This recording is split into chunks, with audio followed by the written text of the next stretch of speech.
दोस्तों, आज आपके सामने आने का यह मकसद है कि एग्जिट पोल्स बिहार के आ चुके हैं और एग्जिट पोल्स ये बताते हैं कि बिहार में बीजेपी और बीजेपी के छोटी बीजेपी ये दोनों की हार जो है वहां पर डिक्लेयर की गई है एग्जिट पोल्स के मुताबिक। अब मैं हैदराबादी भाइयों को सलाम करता हूं, हैदराबादी भाइयों को अपील करता हूं कि आप दुआ करो कि भारतीय जनता पार्टी और उनके खैर खाहों का जो है अल्लाह ताला बिहार से खात्मा करे। क्योंकि बिहार में आप देखिए, तेजस्वी यादव और इमरान प्रतापगढ़ी ये दो लोग बिहार में काम कर रहे हैं। इन दोनों के पीछे नरेंद्र मोदी के 30 helicopter, 6 chief minister different states के, सेंट्रल मिनिस्टर्स में 15 से ज्यादा सेंट्रल मिनिस्टर्स, 40 से 50 के करीब एमपीज भारतीय जनता पार्टी के बिहार में काम कर रहे थे। लेकिन एग्जिट पोल्स बताते हैं कि 2-30 साल के लड़कों ने जो है बिहार के अंदर नीतीश कुमार का और नरेंद्र मोदी का खात्मा कर डाला। ये एग्जिट पोल्स। अब हम अल्लाह से दुआ करते हैं कि ऐ अल्लाह, भारतीय जनता पार्टी का और उनके खैर खाहों का बिहार से खात्मा कर दे। 10 तारीख के दिन हम यकीनन जश्न मनाएंगे और इस बात का जश्न मनाएंगे कि भारतीय जनता पार्टी का बिहार में हारना ये एक इस बात का इशारा देता है कि आने वाला वक्त जो है हिंदुस्तान में एक बहुत बड़ा इनकलाब बर्पा करेगा। क्योंकि इस वक्त नौजवानों को आगे बढ़ने का वक्त है। और बहुत से लोग मुझे बहुत से सवालात करते हैं, बहुत से सवालात मुझे फेसबुक के जरिए किए जाते हैं, व्हाट्सएप के जरिए किए जाते हैं, लेकिन उसका जवाब मैं दे नहीं पाता। लेकिन आज कोशिश करूंगा कि थोड़े से आप लोगों के सवालात का जवाब दूं। बहुत से दोस्त मुझे सवाल करते हैं कि बिलाल भाई, क्या जरूरत थी आपको हैदराबाद से बिहार जाने की। मेरे भाई, बिहार में 13 मुसलमान सीमांचल के सेक्टर में, जहां पर मजलिस इत्तेहादुल मुस्लिमीन ने अपने 24 उम्मीदवार को डाला है, वहां पर 13 ऐसे मुसलमान हैं, चाहे वो किसी भी सियासी जमात से रहने दो, चाहे कांग्रेस से रहने दो, आरजेडी से रहने दो, किसी से भी रहने दो। 13 ऐसे मुसलमान हैं जो 2 से 4 मरतबा रुकने पार्लियामेंट असेंबली, माफी चाहता हूं, रुकने असेंबली एमएलएस बनकर जो है वहां पर जो है जीते हुए हैं। और उनके मुकाबले में हैदराबाद से जाके वहां पर एमएलएस का कैंडिडेट डालते हैं। सदर साहब बड़ी हंगामेदार तकरीर करते हैं। सदर साहब की बॉस वाली एंट्री हेलीकॉप्टर में हो जाती है, वहां पर बड़ा हंगामा मचा जाता, अल्लाह रसूल के वास्ते दिए जाते हैं, बाबरी मस्जिद का वास्ता दिया जाता है, सीएए का वास्ता दिया जाता है, मुसलमानों के तहफ़्फ़ुज़ का वास्ता दिया जाता है। लेकिन अगर अमली तौर पर उसको हैदराबाद में देखा जाए, वहां ठहर के बाबरी मस्जिद का नारा लगाते हैं, यहां पर सेक्रेटेरिएट की 2 मस्जिदें शहीद होती है, वहां ठहर के सीए एनआरसी का जो है एहतजाज का ऐलान करते हैं। हैदराबाद में, हिंदुस्तान में किसी ने अगर सीए एनआरसी पर एहतजाज किया तो वो मजलिसियों ने किया। ये सदर साहब के खुद के अल्फाज है। लेकिन जब खुली कुतुब शाह में एक प्रोग्राम किया जाता है, वहां पर 3 केस बुक किए जाते हैं और मिलियन मार्च जब निकाला जाता है, जब 29 केसेस बुक किए जाते हैं। पूरे हिंदुस्तान में अगर मिलियन मार्च और खुली कुतुब शाह को अगर हटा दिया जाए तो हैदराबाद का नाम सीए और एनआरसी में जो है एहतजाज में कहीं शामिल भी नहीं होता है। वो तिरंगा रैली भी की गई है, तो जो अपने घर से निकल के बाजू के पड़ोसी के घर तक चले गए, वो बहरहाल वो कोई काउंटिंग में भी नहीं आती है। लेकिन वहां पर ठहर के बड़ी बड़ी बातें की जाती है। अब देखिए, बाबरी मस्जिद की शहादत का नारा लगाते हैं बिहार में। आप हैदराबाद में जो 1 साल में 3 मस्जिद और 2 आशिरखाने शहीद होते हैं, उसका वहां पर जो है जिक्र खैर नहीं किया जाता है।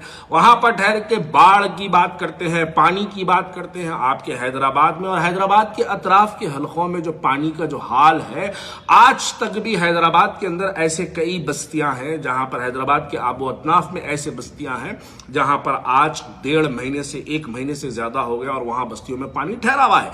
लेकिन उसके बारे में वहां पर बात नहीं की जाती है। और इस बार तो मैंने बहुत हैरत से मैं असदुद्दीन अवैसी साहब की तकरीरें देख रहा था। जो असदुद्दीन अवैसी साहब को पता नहीं क्या बात है, इस मरतबा बहुत ज्यादा तकरीरों में झूठ बोलने लगे हैं। क्योंकि असदुद्दीन अवैसी साहब को मैं भी बहुत अच्छी तरीके से जानता, वो तकरीरों में झूठ नहीं बोलते। लेकिन इस मरतबा क्या हो गया उनको पता नहीं, शायद बुखलाहट के शिकार थे बेचारे, वो नीतीश कुमार की हार से परेशान थे, या फिर वो बीजेपी अगर वहां से हार जाएगी तो अमित शाह जो है इनकी चाबी टाइट कर देगा। तो ये बहुत सी चीजें थी जिसकी वजह से सदर साहब बहुत परेशान थे। लेकिन 2 लड़कों ने वहां पर, 2 30 साल के लड़कों ने वहां पर बीजेपी से मुकाबला किया, वहां पर बीजेपी के अहले खैर हजरात से मुकाबला किया, बीजेपी के चाहने वालों से मुकाबला किया, जो लोग चाहते हैं कि भारतीय जनता पार्टी की सरकार बने उन लोगों से मुकाबला किया। इसके लिए काबिल मुबारकबाद है 2-30 साल के नौजवान जिन लोगों ने मुसलमानों के दरमियान में, दलितों के दरमियान में और हमारे हिंदू भाइयों के दरमियान में। और एक बात मैं यहां पर कहना चाहता हूं, बहुत से लोग बहुत से जो है तस्करे करते हैं, लेकिन सुनो मेरे भाई, कांग्रेस और आरजेडी का जो अलायंस, महागठबंधन का जो अलायंस था, महागठबंधन ने इस मर्तबा बिहार में 243 सीट्स में 73 सीट्स मुसलमानों को ऐलान किया, लेकिन इसका जिक्र कहीं कोई नहीं करता है। फिर भी हम ही जिम्मेदार, फिर भी मुसलमान से खतरा बोल के जो है ये कार्यकर्ता चलाते हैं, और भक्त जो होते हैं वो लोग, मुरीदैन जो होते हैं वो लोग चलाते हैं। लेकिन मैं आखिर में बस इतना कहना चाहता हूं कि 10 तारीख के दिन यकीनन हर मुसलमान जश्न मनाएगा। देखिए, हम जश्न बोले तो कोई बाजा पटाखा नहीं फोड़ेंगे, अपने दिलों में खुशी का जाहिर करेंगे, अपने दिलों में जो है खुशी का इजहार करेंगे कि बिहार के अंदर भारतीय जनता पार्टी की हार हुई है, बीजेपी की हार हुई है, छोटी बीजेपी की हार हुई है। इसके लिए हम अपने दिलों में खुशी का इजहार करेंगे, और ये हार आने वाले इंतखाबात में बहुत बड़ा मैसेज देगा। देखिए, आज पूरा हिंदुस्तान बिहार की तरफ देख रहा है। अगर वहां से बीजेपी हारती है तो ये बात समझ लीजिएगा कि आने वाला इलेक्शन बीजेपी के लिए बहुत खतरनाक इलेक्शन होगा, बहुत टफ इलेक्शन होगा। अब यहां से बीजेपी के बुरे दिन शुरू होने वाले हैं, और बीजेपी के चाहने वालों के भी बहुत बुरे दिन शुरू होने वाले हैं। तो इसके लिए काबिल मुबारकबाद है। यकीन मानिएगा, आरजेडी का जो जोश हमने देखा, महागठबंधन का जो जोश हमने वहां पर देखा है बिहार के अंदर, लोग कह रहे हैं कि भाई 1-2 एमएलए का झगड़ा ये है ही नहीं, हमको तो चीफ मिनिस्टर बदलना है। मान लो कि असदुद्दीन ओवैसी साहब अगर 1 या 2 सीट जीत भी जाते हैं, तो उनके जीतने से कौन सा चीफ मिनिस्टर तब्दील होने वाला है, उनके हारने से कौन सा चीफ मिनिस्टर तब्दील होने वाला है। ये जो मैच्योरिटी वाली जो सोच थी बिहार के मुसलमानों के लिए, ये बहुत बड़ा जो है एक इनकलाब बर्पा किया है महागठबंधन के लिए, कांग्रेस के लिए, आरजेडी के लिए एक बहुत बड़ा। देखिए, मैं वहां पे बहुत से हजारों के लोगों से मुलाकात मेरी हुई है, शायद हजारों सौों की तादाद में लोगों से मेरी मुलाकात हुई है। हर आदमी कह रहा था कि भाई ठीक है, लेकिन हम मान लो कि एमआईएम को वोट देते हैं तो 1-2 एमएलए को जिताने से क्या फायदा है। ये तो 24 पे लड़ रहे हैं, 24 में बहुत बड़ी फोर्स, इनकी बहुत बड़ी ताकत भी इजहार करेंगे तो 2-4-5 जीतेंगे, उससे बढ़ के क्या होगा। लेकिन नीतीश कुमार को हटाने के लिए इस वक्त हम बीजेपी की जो हमारे दिलों में नफरत पल रही है उसको हटाने के लिए हम इस मर्तबा तेजस्वी यादव, महागठबंधन, आरजेडी और कांग्रेस का साथ दे रहे हैं। ये जो इनकलाब बर्पा हुआ है, ये इनकलाब यकीन मानिए 2023 या 24 के अंदर एक ऐसी एक आबो हवा पैदा करेगा कि वो आबो हवा हिंदुस्तान की सियासत को तब्दील करके रख देगा।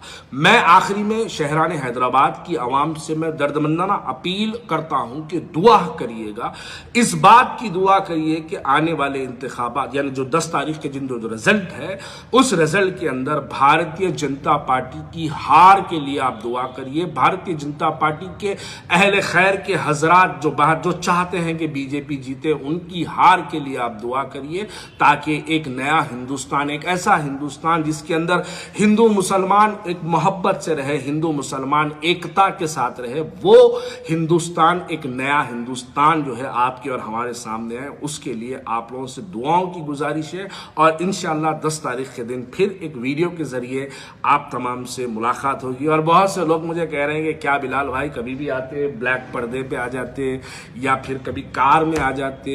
अब भाई मैं बिहार गया, जलसे में आया, अब मेरे भक्तों, मेरे भाइयों, मेरे मुरीदों, अब क्या आखिरी में जाके दारुसलाम में बैठ के वीडियो बनाऊं? क्या नहीं होता मेरे भाई, जहां मेरी जगह है मैं वहां बैठ के बना लेता हूं। बहुत से लोग बेचारे अजीब अजीब कमेंट्स करते। तो बहरहाल आखिरी में यही कहना चाहता हूं कि दुआ करिएगा कि बीजेपी की हार के लिए आप तमाम अहले खैर हजरात, अहले दिल हजरात से मैं गुजारिश करता हूं कि दुआ करिए कि बीजेपी की हार के लिए आप तमाम से दुआओं का तलबगार ख्वाजा बिलाल आप तमाम का शुक्रगुजार। शुक्रिया। अस्सलाम।